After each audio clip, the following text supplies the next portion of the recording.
देखिए आपके सामने दो पिक्चर्स हैं। इनको अगर आप ध्यान से देखेंगे तो आप ये पाएंगे कि इनका जो एम्पलीट्यूड है और फ्रिक्वेंसी है वो क्या है, दोनों का सेम है, उसमें कोई चेंज नहीं है। लेकिन जो डिज़ाइन है इस वेव की वो डिफरेंट है। बेसिकली तो इससे साउंड पर क्या इफेक्ट पड़ा, इससे साउंड की क्वालिटी बदल जाती है। समझते हैं क्वालिटी ऑफ साउंड क्या होता है।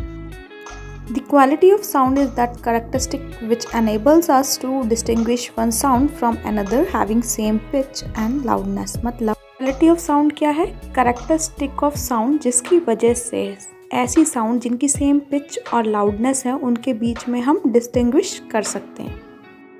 अभी भी नहीं समझ में आया तो चलो इसको डायग्राम से समझते हैं। अब इस डायग्राम में जो ए वेव बनी है वो किसकी है, फ्लूट की। आपको दिख रहा होगा बड़ी स्मूथ सी वेव बनी हुई है। ऐसे ही इसी डायग्राम में जो आपको बी वेव दिख रही है वो किसकी वेव है, वायलिन की। थोड़ी आपको दिख रही है शार्प वेव्स बनी हुई हैं। और आप जब दोनों की आवाज़ सुनते हैं, फ्लूट की या वायलिन की, तो आपको डिफरेंस पता चल जाता है कि ये फ्लूट की आवाज़ है, वायलिन की। तो ये जो डिफरेंस आपको पता चल रहा है जिसकी वजह से, उसी को हम बोलते हैं क्वालिटी ऑफ साउंड। इसका मतलब जो साउंड मोर प्लीजेंट होगी उसको क्या कहा जाएगा, रिच क्वालिटी की साउंड।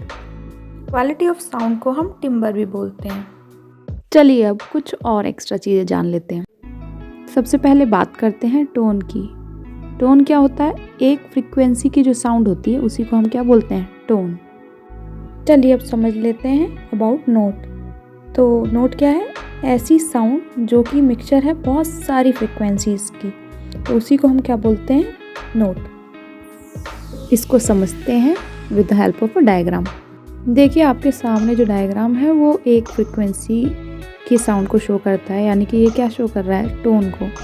और अब मैंने कई सारी टोन्स यानी कि कह दो कई सारी फ्रीक्वेंसीज को अब ऐड कर दिया, तो ये क्या हो गया, नोट। चलिए अब बात कर लेते हैं नॉइज़ की। नॉइज़ क्या होता है, sound which is unpleasant two year, कानों को जो चुभे, आवाज़ अच्छी नहीं लगे, उसी को हम क्या बोलते हैं, नॉइज़। अब बात कर लेते हैं म्यूज़िक की। तो म्यूज़िक क्या हो जाएगी, एक ऐसी साउंड जो कि क्या है, हमारे कानों को प्लीजेंट लगे, जिसकी क्वालिटी भी रिच हो। आई होप आपको सब क्लियर हो गया होगा अब। That's for today's video. Take care and keep studying till the next video.